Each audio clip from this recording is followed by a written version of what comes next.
Where last we left off, Marcus Fabius had just led the Roman army to a great victory over the Etruscan city of Veii and its other Etruscan allies. That victory did come at a great cost, however. Marcus Fabius lost his brother, while Rome lost many of its men and its other consul. The cost was high, and the populace of Rome was extremely war-weary. Even with all of this, the war was not over. Veii had never sued for peace, and neither had Rome. This was essentially the ancient version of a Mexican standoff. Both sides had just suffered pretty severely. Granted, Veii received the worst of it, but Rome certainly did not get off light. Remember, Rome was still consumed with internal strife. A single war was not enough to get rid of that. We should also remember that the great loss for both Rome and Veii was just another opportunity for the other groups surrounding both polities. We know this because in 479 BCE, the two consuls for the year, Titus Virginius Tricostus Rutilus and Caeso Fabius Vibullanus, the brother of Marcus Fabius, were assigned two different jobs. Titus Virginius was told to take command over the situation with Veii, while Caeso Fabius was told to deal with an incursion by the Aqui. We can probably safely assume that the ultimate goal was for one of the consuls to defeat their enemies before meeting back up with the other consul to finish off the other threat. Titus Virginius, however, was not quite up to the task. The details are extremely light, but Titus somehow managed to very nearly get his army's supply cut off, and he was only very narrowly saved by Caeso, who had managed to defeat the Aqui. This seems to have been some sort of tipping point for the Fabia family. Remember that at this point the Fabia family was the most influential, largest, and wealthiest family within Rome. Whoever was the patriarch of the family, and I would put serious money on it being Marcus Fabius, addressed the Senate following the fiasco in 479. In this speech, he asked the Senate to grant the Fabia family control over the war with Veii. In exchange, all the war's financial and military burden would be placed upon the Fabia family. Yeah, the Fabia family essentially wanted to take on an entire city-state with the backing of multiple other city-states by themselves. Absolutely insane if you ask me. Of course, the Senate agreed with great thanks, we are told. The people of Rome began to revere the name Fabia, and I imagine men like Marcus Fabius were looked at as nearly godlike figures. We are told that 306 men of the Fabia family, including the consul and every single of-age man in the family, armed themselves and marched to Crimea and Etruria to set up an outpost. In 478 BCE, the Fabia family apparently ravaged the Etruscan countryside. We are told that over the course of the year, the fighting began to heat up as both sides achieved several victories. In 477, all of this tension boiled over into the Battle of the Crimea. We are told this occurred sometime in July. The army of Veii was apparently embarrassed by their lack of success against what was essentially a single family. They devised a plan to ambush the Fabians, something that would have been extremely dishonorable for the period. The plan went a little something like this. Veii would parade a herd of cattle in front of the Roman camp, with the goal of luring the Fabians out. Once the Fabians made their way out of the camp, the numerically superior Etruscan army would charge in from the tree line, surround the Romans, and quickly slaughter them. At first, the plan was going perfectly. The Fabians fell for the bait and left the relative safety of their walls. The Etruscans charged forward and surrounded the Romans. It was here, however, that the plan began to fail. The Romans, evidently very disciplined, formed into a wedge shape. In this wedge formation, they were able to break through one side of the Etruscans surrounding them. This allowed the Romans to retreat to a relatively safe position on a nearby hill. The Etruscans assaulted the position and were pushed back. This cycle would repeat for a few times before the Etruscans finally sent a flanking force around the opposite side of the hill. An attack from both sides proved to be too much for the already beleaguered force, and the Etruscans overwhelmed the Romans. We are told that all 306 Fabian men died on that hill. The only surviving male of the Fabia family was Quintus Fabius Vibullanus, who was left in Rome as he was far too young to be sent to war. We are told that the Senate quickly scrambled to respond and ordered Titus Maninius Lantius, the consul for the year, to attack the armies of Veii. Apparently though, Titus Maninius was actually already present nearby during the Battle of Crimea, but failed to intervene during the assault. Titus followed his orders and engaged the Etruscans once again. He was apparently easily defeated. Now, Rome really had a problem. The way to the city itself was now wide open. One consul was in retreat, while the other was off fighting the Volsci. The situation looked quite dire. Titus Maninius quickly retreated all the way back to Rome, where he set up camp on the Janiculum hill. The army of Veii followed him, and quickly gave battle with the goal of not allowing Titus time to settle in and further fortify his position. The gamble worked, and the Etruscans occupied the Janiculum. They were now within walking distance of the main hills of Rome. The Senate, likely realizing that the Etruscans were a much more pressing issue, recalled the other consul, Gaius Horatius Pulvius. Gaius apparently returned to Rome in all haste, as the next battle featured him as the main commander. Gaius realized the same thing as the Etruscans. If he allowed them time to fortify on the Janiculum, he might never be able to dislodge them. With this in mind, he ordered an assault on the hill.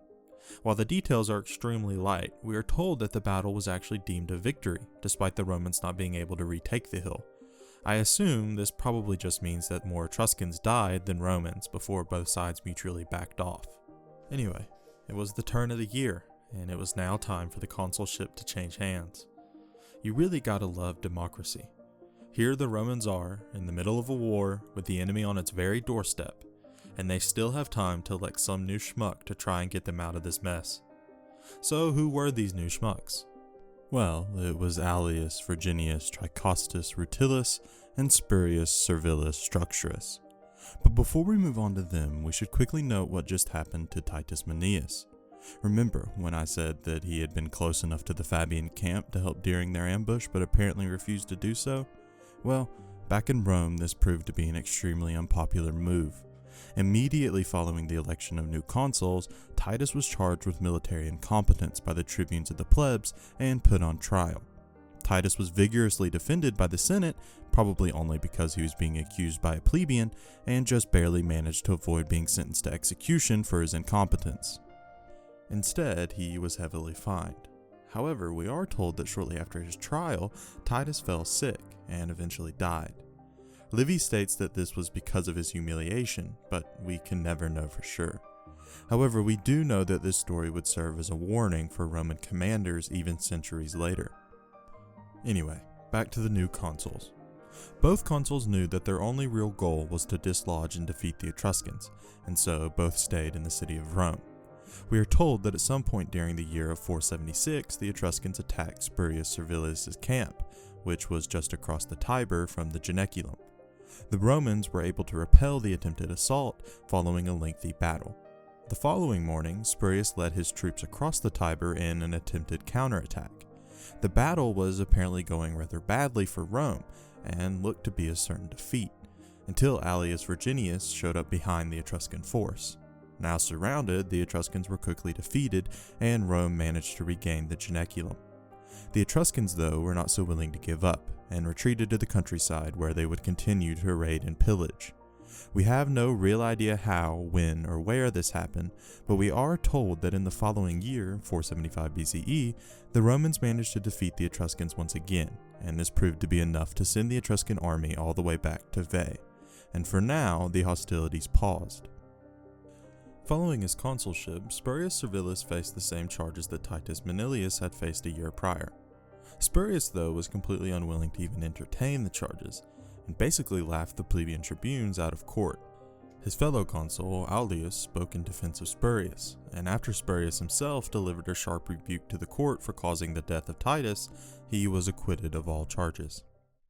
So, that was a rather fascinating story, but is any of it believable?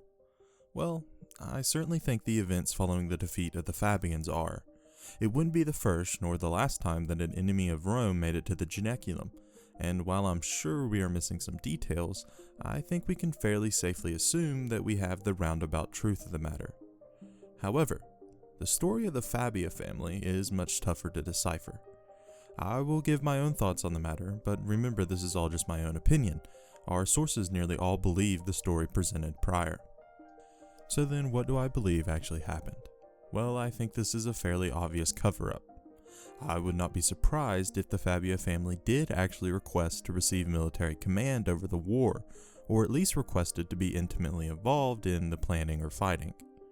In fact, it may even be true that the entire male stock of the family marched off to war, as the historical record actually does align with Quintus Fabius Vibullanus being the last surviving male of the family.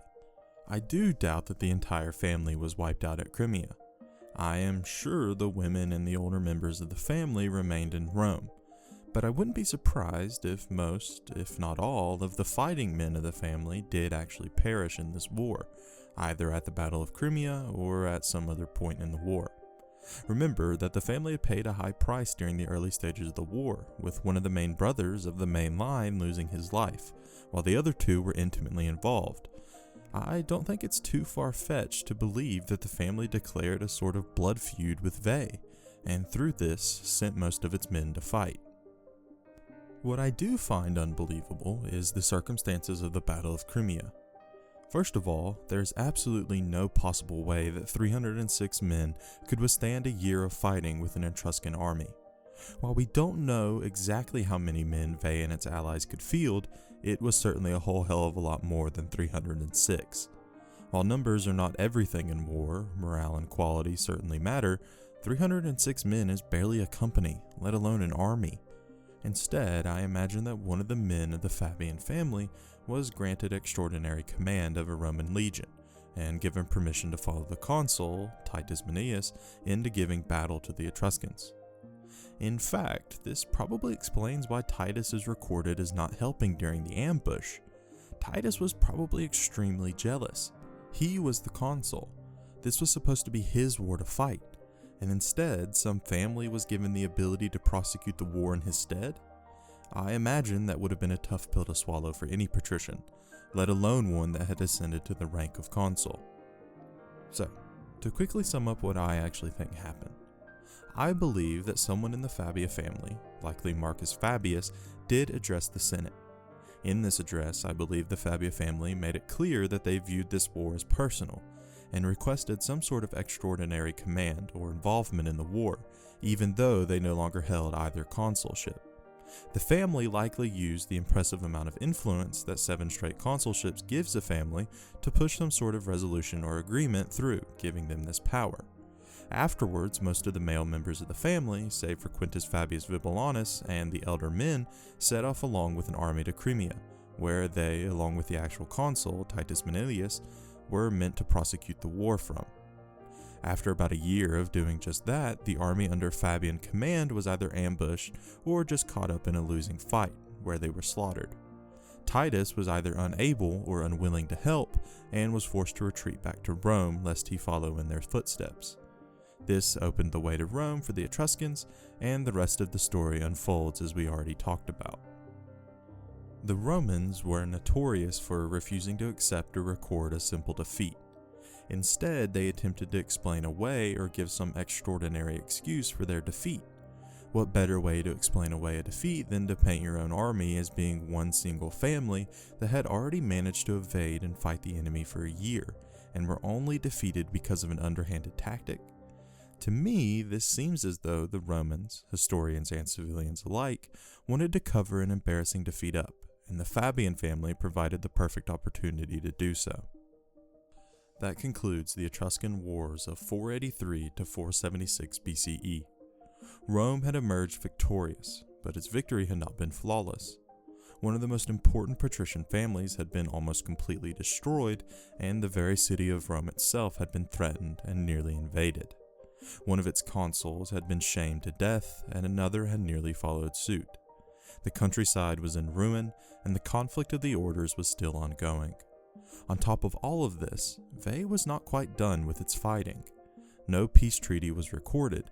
Instead, the Etruscans simply retreated back to their city, and Rome was unable to follow. Only a year or so later, in 475 BCE, Rome and Veii would once again clash. Who would emerge victorious? Could Rome finally defeat and conquer Veii, or would the Etruscans finally take Rome itself? Join me next time to find out. Thank you for watching. I hope you enjoyed it, and I hope you learned something.